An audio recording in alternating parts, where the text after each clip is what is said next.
Érase una vez México. Capítulo 1. La Independencia, 1808 a 1821. No eres tú, es Napoleón. A finales del siglo XVIII, los habitantes de Nueva España estaban fritos. Las reformas borbónicas impuestas por el rey de España, Carlos III, tenían en jaque a la sociedad colonial, pues iban encaminadas a mantener el control absoluto de las colonias y explotar al máximo todos sus recursos. El sentimiento general era de descontento.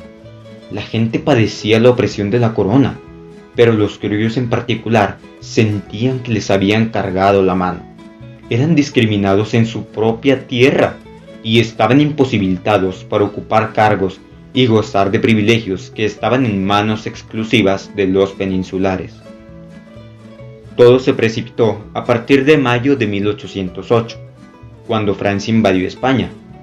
Carlos IV y su hijo Fernando VII abdicaron al trono. Ambos fueron tomados prisioneros y enviados a Francia, y Napoleón Bonaparte entregó la corona de España a su hermano José, Pepe Botella. Movimientos más, movimientos menos. El hecho es que de la noche a la mañana, los súbditos españoles, así como los súbditos de las distintas colonias de España en América, se quedaron sin su legítimo rey. Este fue el pretexto perfecto para legitimar los intentos de independencia en América y dar sentido a la lucha de los novohispanos. Todo al grito de «¡Queremos que nos devuelvan a nuestro legítimo soberano!». La Nueva España en 1810. Al comenzar la guerra, Nueva España tenía una extensión de más de 4.400.000 kilómetros cuadrados. Abarcaba los actuales estados de la Unión Americana: California, Arizona, Nuevo México, Texas y Florida. El país estaba organizado en dos intendencias: México, Puebla, Veracruz, Yucatán, Oaxaca, Michoacán, Guanajuato, San Luis Potosí, Guadalajara, Zacatecas, Durango y Sonora. Para administrar el norte inhóspito, en 1787 se crearon las provincias internas de Oriente, que comprendían Coahuila, Texas, Nuevo León y Santander, y las provincias internas de Occidente, que aglutinaban Nueva Vizcaya, Nuevo México, Sonora, Sinaloa y las Californias. En 1819, España y el gobierno estadounidense firmaron el Tratado Adams-Onis, también conocido como Transcontinental, para fijar la línea divisora entre ambos territorios. Estados Unidos reconoció a España su soberanía sobre Texas, California y Nuevo México, incluyendo Nevada, Utah, Arizona y parte de Wyoming y Colorado. Por su parte, España reconocía la soberanía de Estados Unidos sobre Florida y Luisiana. Además, la línea divisora fue fijada en el paralelo 42, con lo cual se abstendría de hacerse de cualquier territorio más allá de ese punto. Esto permitió a Estados Unidos tener dos salidas continentales, una por el Atlántico, donde se encontraban las famosas 13 colonias, y otra por el Océano Pacífico, a la altura de Oregón. El acantonamiento de Jalapa. A inicios del siglo XIX, el virrey José de Iturrigaray quiso organizar el ejército novohispano por temor a una invasión de los ingleses, y para ello se crearon cantones militares, uno de los cuales se estableció en Jalapa, con cerca de 15.000 hombres provenientes de distintos puntos de Nueva España. El acantonamiento de Jalapa durante 2 años, 1806 a 1808, fue crisol de las ideas libertarias. Ahí se hicieron evidentes para los criollos las diferencias de privilegios con los militares peninsulares, y se crearon lazos de solidaridad entre quienes después serían importantes jefes de la insurgencia, como Ignacio Allende, Juan Aldama, Mariano Abasolo y José María Obeso, entre otros. Si bien es cierto que las ideas libertarias promovidas por la Ilustración, el enciclopedismo, la independencia de Estados Unidos de 1776 y la Revolución Francesa de 1789 influyeron en aquellos privilegiados sectores ilustrados de la Nueva España, a pesar de la censura inquisitorial. El hecho que desató los movimientos de la independencia y las colonias españolas en América fue la ausencia del legítimo rey en la metrópoli, lo cual llevó a varios grupos de criollos a querer asumir la soberanía para gobernarse a sí mismos. Tiempo de conspirar. ¡A la una! En la Ciudad de México, los criollos que constituían el ayuntamiento consideraron que con el rey de España preso, el gobierno debía ser ejercido por las autoridades constituidas en Nueva España, y particularmente por ellos, los criollos. Francisco Primo de Verdad y Fray Melchor de Talamantes sostenían que con la invasión napoleónica a España se había roto el pacto de vasallaje, y palabras más, palabras menos, así lo explicaban. Con eso de que la soberanía reside en el pueblo, desde tiempos inmemoriales, los súbditos habían entregado voluntariamente la soberanía al rey y eran muy felices gobernados por un monarca. Pero ante la ausencia de su legítimo soberano, pues Pepe Botella era una imposición de Napoleón, el pacto quedaba sin efecto. Como consecuencia, la soberanía regresaba a manos del pueblo, de los vasallos, representados por la figura del ayuntamiento. Por lo tanto, como de acuerdo con Primo de Verdad, en el caso particular de la Nueva España, la Real Audiencia, constituida por peninsulares, como se les llamaba a los españoles avecinados en México, no podía hablar en nombre del rey. El ayuntamiento debía ejercer la soberanía y formular leyes locales, es decir, darse su propio gobierno, ejercido por los criollos. Desde luego, la audiencia no tardó en calificar a la representación criolla de ser sediciosa y subversiva. El virrey Francisco de Iturrigaray se sumó a la propuesta encabezada por Primo de Verdad, pero no por una convicción literaria, sino porque al favorecer a los criollos velaba por sus intereses personales, quedarse al frente del gobierno de Nueva España y pasar por alto las denuncias de corrupción en su contra. Pero quien pega primero, pega dos veces, y el 15 de septiembre de 1808, los españoles, en complicidad con los comerciantes más ricos de la ciudad, encabezados por Gabriel de Yermo, pusieron fin a la discusión sobre la soberanía. Un batallón de 500 hombres armados, llamados voluntarios de Fernando VII, se reunieron a las puertas del Palacio Virreinal, entraron violentamente en las habitaciones del virrey y de su familia, y los hicieron prisioneros. Depuesto Iturrigaray, el poder se entregó a Pedro Garibay, un militar octogenario y enfermo, fácilmente manipulable, que ordenó la aprehensión de los líderes criollos, entre los que se encontraban Francisco Primo de Verdad, quien fue encarcelado en una celda del Palacio de Arzobispado. Semanas más tarde, al comenzar el mes de octubre, Primo de Verdad apareció muerto en su celda misteriosamente. A las 2. Mientras crecía el descontento, los criollos medían sus fuerzas.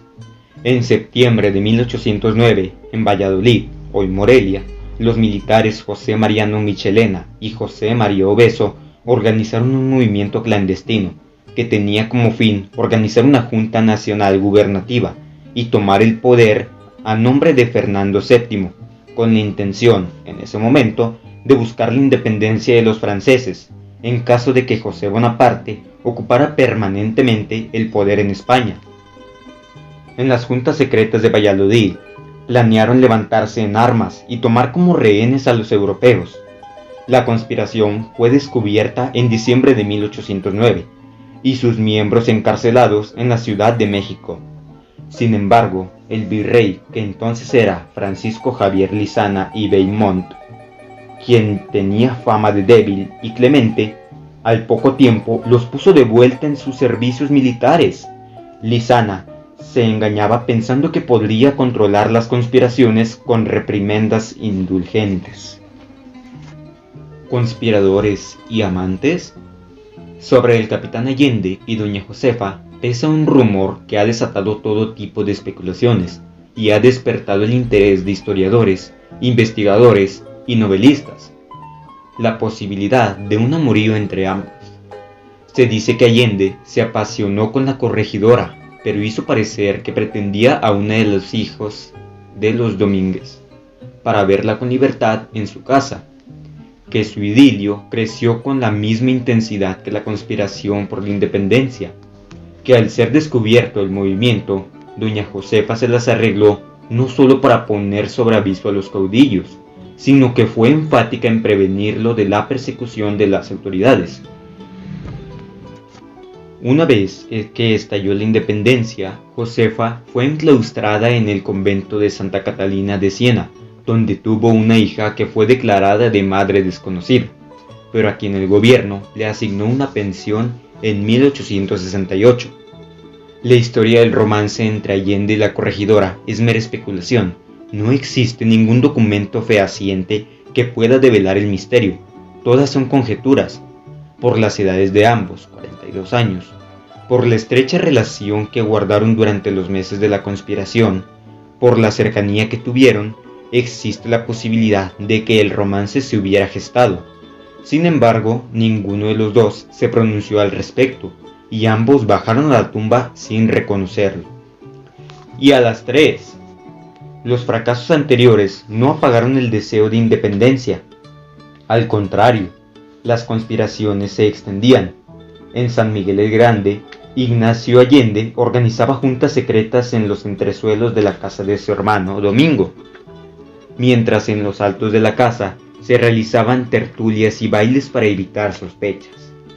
Ignacio Allende y Juan Aldama, ambos miembros del regimiento de dragones de la Reina, viajaban a la Ciudad de México, Querétaro, Guanajuato, San Luis Potosí y Celaya para ganar adeptos y propagar su plan de insurrección. Fue así como Ignacio Allende estableció lazos con los conspiradores queretanos encabezados por el corregidor de la ciudad, Miguel Domínguez, y por su esposa Josefa Ortiz, con quienes crearon, en apariencia, una academia literaria para encubrir las juntas donde conspiraban. El plan de insurrección no difería gran cosa con los anteriores: levantarse en armas, aprehender a los españoles y, una vez lograda la victoria, reunirse en la Ciudad de México para determinar la forma de gobierno que conviniera a la nación. Los conspiradores habían considerado hombres, armas y caballos, pero sabían que el movimiento necesitaba un hombre popular, querido, con excelentes relaciones, carismático, una especie de líder moral que ganara más adeptos a la causa y a quien el pueblo siguiera con entusiasmo y confianza. Ese hombre era el cura Miguel Hidalgo y Costilla. En mayo de 1810, Ignacio Allende se encargó de invitar personalmente a Hidalgo a sumarse al movimiento. El cura aceptó ser miembro de la Junta Secreta de San Miguel, y una vez convencido de que los planes de independencia estaban suficientemente respaldados, se adhirió a la conspiración de Querétaro, donde las juntas se realizaban bajo el liderazgo de Allende. De acuerdo con lo planeado, todo parecía indicar que si la conspiración cuajaba, el líder del movimiento de independencia sería, sin lugar a dudas, el capitán Ignacio Allende, pero hay veces que el diablo llega y sopla. Seductor de almas. El cura Hidalgo era un hombre carismático. A su paso por los curatos de Colima, San Felipe y Dolores en Guanajuato, dejó una estela de obras exitosas. Dedicó su tiempo a las faenas agrícolas e industriales, instaló talleres para desarrollar diversos oficios. También se interesó en la apicultura, la cría del gusano de seda y el cultivo de la vid. Además, se aficionó a la lectura de libros de ciencia y arte, tenía conocimientos de economía y política, y su erudición asombraba a propios y extraños. Amante de la música, instruyó a los indios en el aprendizaje de algunos instrumentos, llegando a formar, incluso, una pequeña orquesta. Agradable al trato, con buen sentido del humor, sarcástico y ocurrente, Hidalgo pronto se ganó el cariño de los vecinos, sobre todo en Dolores. Era un cura apreciado, pero más que por su consejo religioso, por su don de gentes. organizaba tertulias y veladas literarias en su casa, disertaba con deleite y defendía con pasión sus argumentos, en el más amplio sentido del término. Hidalgo era un seductor de almas. El grito. Los planes de independencia marcaban los primeros días de octubre de 1810 para el levantamiento armado, pero desde principios de septiembre hubo varios indicios de que la conspiración había sido descubierta. El 9 de septiembre se recibió la primera denuncia formal en contra de Allende y Aldama. El 14, Hidalgo fue avisado de esta por sus contactos en Guanajuato, y finalmente, el 15 de septiembre, las autoridades virreinales se presentaron en casa del corregidor Domínguez para darle aviso de la conspiración y solicitarle el cateo de los domicilios de los involucrados para aprehenderlos. El corregidor fingió no saber nada al respecto y salió a cumplir con la diligencia, no sin antes encerrar a doña Josefa en su casa para evitar que se involucrara aún más en el movimiento. Ella se las arregló, dicen que a taconazos, para comunicarse con un adepto, el alcaide Pérez, y le envió a buscar al capitán Allende para enterarlo de que la conspiración había sido descubierta. Allende se encontraba en Dolores con Hidalgo, por lo que Pérez solo encontró a Juan Aldama en San Miguel, lo puso al tanto de la situación y juntos marcharon a Dolores. Al llegar información a Hidalgo y Allende de la gravedad de la situación, el capitán dudó, sugirió escapar y reunirse semanas más tarde para ver cómo se desenvolvían los acontecimientos. Ese momento de dudas fue suficiente para cambiar la historia. Hidalgo no se arredró, ignoró lo dicho por Allende, dio un paso al frente y aconsejó dar comienzo al levantamiento de inmediato. Todos aceptaron la iniciativa del cura, y así, de manera natural y espontánea, Hidalgo se convirtió en el líder del movimiento, mientras Allende quedó relegado a un segundo plano. Con determinación, el cura puso manos a la obra, pero antes se tomó un chocolate con agua, bien caliente, e invitó a los otros jefes a hacer lo propio. Pero dadas las circunstancias, una taza de chocolate les pareció anticlimático. Una vez que terminó, Hidalgo envió a uno de sus sacerdotes a apresar a los religiosos y comerciantes españoles que vivían en Dolores. Se apropió de los recursos que tenía el recaudador del diezmo eclesiástico y liberó a los presos que se unieron a la causa. Un grito para la eternidad. Bajo el auspicio de Ignacio López Rayón, en septiembre de 1812, apenas un año después de la muerte del cura y sus compañeros, tuvo lugar la primera celebración del Grito de Dolores, con una pequeña ceremonia cívica en Huichapán.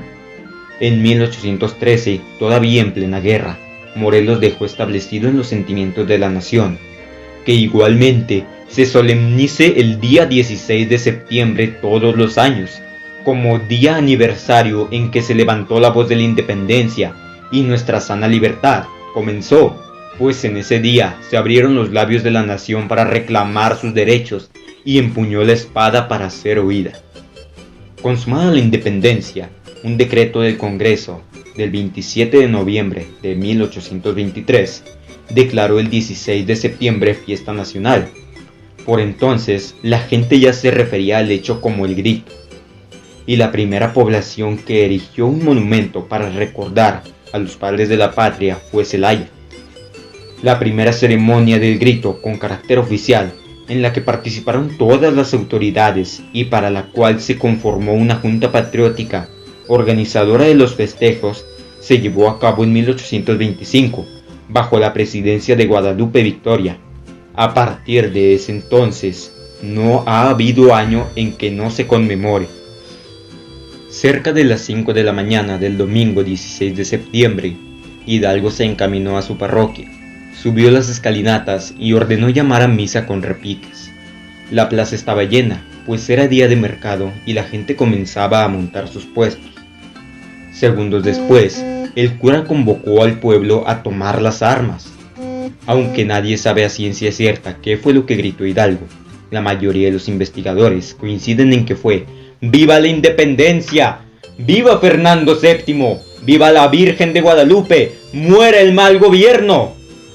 Aquel hombre que como cura invitaba a la resignación, la caridad y el amor, abandonó el púlpito para alentar la rebeldía dando el grito de la independencia. Hidalgo y compañía, 1810 a 1811. Miguel Hidalgo inició la guerra de independencia con un ejército improvisado de gente que se fue uniendo a la causa en los días posteriores al 16 de septiembre de 1810. Aproximadamente 600 hombres habían salido del pueblo de Dolores, y a su paso por San Miguel el Grande y Celaya, el ejército insurgente llegó a 20.000 hombres, mal armados y mal vestidos, en su mayoría indígenas y presos, y los menos militares profesionales encabezados por Ignacio Allende. La incorporación del pueblo a la lucha armada cambió por completo el sentido de la independencia.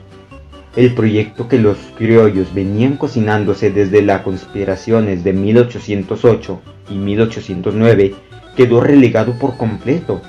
La guerra de independencia se convirtió en un movimiento eminentemente popular, el pueblo en armas, al que se sumaron los pobres, los marginados, los desposeídos, los indios, los mestizos, guiados por un reducido grupo de criollos y sacerdotes convertidos en caudillos.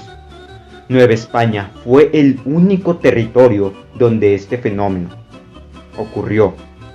Los criollos incluso llegaron a repudiar la violencia que desató Hidalgo, pues su plan era tan solo aprehender a los españoles y establecer un gobierno propio. Pero ya era demasiado tarde. El pueblo llano estaba en armas. Cuando salieron de Celaya rumbo a Guanajuato, el ejército insurgente debió ser un espectáculo abigarrado. Criollos, mestizos e indios, casacas azules de militares, chaquetas de cuero, chaparreras, botas, espuelas, sombreros de ala ancha, jorongos de lana, ropas de manta, harapos, huaraches, pies descalzos, fusiles, escopetas, lanzas, machetes, garrotes, la efigie de Fernando VII y el estandarte guadalupano. La Virgen en pie de guerra. Se dice que Hidalgo tomó del santuario de Atotonilco un óleo de la Virgen de Guadalupe, lo desprendió de un marco, lo colocó en un asta y se presentó enarbolándolo ante su gente al grito de ¡Viva Madre Santísima de Guadalupe! ¡Viva Fernando VII! ¡Viva la América!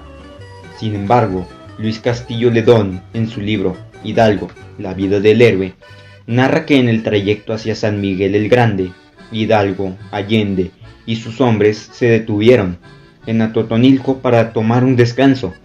Mientras bebían chocolate dentro de una casa cural, un tremendo griterío los interrumpió. Al salir, vieron que la multitud se mostraba eufórica ante la imagen de la Virgen de Guadalupe, que un hombre de la tropa había colocado en un palo de tendedero. Entonces, Hidalgo reconoció las ventajas de tomar aquella bandera improvisada y convertirla en el estandarte del movimiento. El 28 de septiembre, el ejército insurgente llegó a las inmediaciones de Guanajuato. A diferencia de Celaya, que se había rendido antes de que llegaran los insurgentes, el intendente de Guanajuato, Juan Antonio Reaño, decidió hacerse fuerte en la Alhóndiga de Granaditas junto con 500 hombres, entre integrantes del batallón de infantería de la ciudad y vecinos peninsulares armados. Los insurgentes se enfrentaban a su primera batalla, y mientras eran repelidos con descargas de fusiles desde la azotea y las ventanas de la Alhóndiga, ellos se defendían con piedras desde las laderas de los cerros. Nunca faltó una piedra en el aire, y para mantener el arsenal, un enjambre de indios subían y bajaban de los cerros acarreando piedras. Virgen contra virgen. Si los insurgentes tenían a la guadalupana de su lado, los españoles buscaron el apoyo de la Virgen de los Remedios. Al fin y al cabo, siempre habían recurrido a ella ante las calamidades. Durante siglos, su imagen recorrió la calzada de México-Tacuba en grandes procesiones para proteger al pueblo de epidemias, inundaciones o temblores. El marcado favoritismo de las autoridades civiles y eclesiásticas por la Señora de los Remedios originó una franca rivalidad con los devotos de la Guadalupana. El espíritu de partido que reina entre los criollos y las gachupines, escribió Alejandro von Humboldt, da una matriz particular en la devoción. La gente común, criolla e india ve con sentimiento que, en las épocas de grandes sequedades, el arzobispo haga traer con referencia a México la imagen de la Virgen de los Remedios. De ahí aquel proverbio que también caracteriza el odio mutuo de las castas: hasta el agua nos debe venir de la gachupina. Como era de esperarse, la guerra de independencia las enfrentó de una manera absurda, porque las dos eran abdocaciones de una misma, la Madre de Dios. Sin embargo, al final se impuso la guadalupana. En menos de una hora, Riaño y sus hombres ya no podían sostenerse. Desesperado, salió de la Alhóndiga para colocar en sus puestos a 20 españoles armados, y al volver, cayó muerto de un tiro en el ojo izquierdo. Con la situación fuera de control, los insurgentes comenzaron a descender de los cerros, mientras otros se agolpaban entre las calles reforzadas por la caballería del regimiento de dragones de la Reina, arrojando todo a su paso. En tan solo unos minutos, la puerta de la Alhóndiga era consumida por el fuego. La leyenda del Pípila. Dicen que un hombre joven y fuerte, llamado Juan José María Martínez, conocido entre los mineros como el Pípila, rompió las puertas de una de las tiendas cercanas a la Alhóndiga, donde vendían madera de osote para alumbrar las minas por las noches. Extrajo todo el combustible, se cubrió con una losa que arrancó de una acera, y portando un pedazo de esa madera encendida en la mano que le quedaba libre, recorrió bajo la lluvia de balas y piedras el espacio entre la tienda y la puerta de la Alhóndiga para prenderle fuego. Sin duda, la puerta de la Alhóndiga fue incendiada y las tiendas cercanas saqueadas, pero no hay prueba o testimonio alguno que demuestre que el Pípila existió, y mucho menos que un solo hombre haya logrado tal audacia. Lo más probable es que haya sido un grupo de mineros de la Valenciana que avanzaron juntos hasta la puerta del edificio, protegiéndose con escudos improvisados. El resto es leyenda. Los españoles, desesperados, pedían a gritos que se capitulara, tiraban sus armas y arrojaban dinero por las ventanas, pero en vano rogaron por el perdón de sus vidas. Unos pocos sobrevivientes, casi desnudos, heridos y amarrados unos con otros, fueron conducidos a la cárcel. El dinero y las barras de plata se tomaron para engrosar los fondos del ejército insurgente, y el saqueo pronto se extendió por toda la ciudad. Hidalgo publicó un bando ordenando que el pueblo se sosegara, pero nadie obedeció, y fue necesario abrir fuego contra aquellos que incluso arrancaban los balcones de las casas. ¿Excomulgado o no? El 24 de septiembre de 1810, el obispo electo de Michoacán, Manuel Abad y Queipo, excomulgó al cura Hidalgo. Entre sus argumentos no se encontraban el haber tomado las armas, el saqueo o las muertes provocadas por el movimiento insurgente. La excomunión fue por haber atentado contra la persona y libertad del sancristán de Dolores, del cura del Chamacuero y de varios religiosos del convento del Carmen de Celaya. Sin embargo, la excomunión nunca tuvo validez. De acuerdo con el derecho canónico, la facultad de excomulgar está reservada solamente a los obispos consagrados, y Abad y Queipo solo era obispo electo, pero lo hizo para provocar miedo en la población y para hacer dudar a los insurgentes de seguir a un hereje condenado a las llamas del infierno. Hidalgo murió dentro de la Iglesia Católica, poco antes de ser fusilado el 30 de julio de 1811, y luego de su desagradación sacerdotal, Hidalgo recibió la confesión, la absolución y la comunión para morir en paz. El 10 de octubre partieron hacia Valladolid, lugar que se pronunció a favor de la insurgencia, ya que la mayor parte del regimiento estaba comprometido con la independencia después de la conspiración descubierta en 1809. Antes de llegar a Valladolid, ya corría la noticia de que el general realista Félix María Calleja se acercaba con su ejército y de que el virrey Venegas había emitido un bando en el cual ofrecía 10,000 pesos a quien entregara a los principales jefes insurgentes, vivos o muertos, y el indulto a los insurrectos que lo hicieran. Al salir de Valladolid, el ejército insurgente alcanzaba los 80,000 hombres y parecía tener alguna organización. Era tiempo de marchar hacia la Ciudad de México. A su paso, los insurrectos eran recibidos con aclamaciones y repiques de campanas. La gente engrosaba sus filas y los españoles salían despavoridos. Al llegar a Toluca, fueron informados de que el virrey Venegas había encomendado al realista Torcuato Trujillo ir a su encuentro. Los insurgentes llevarían a cabo su primera batalla campal.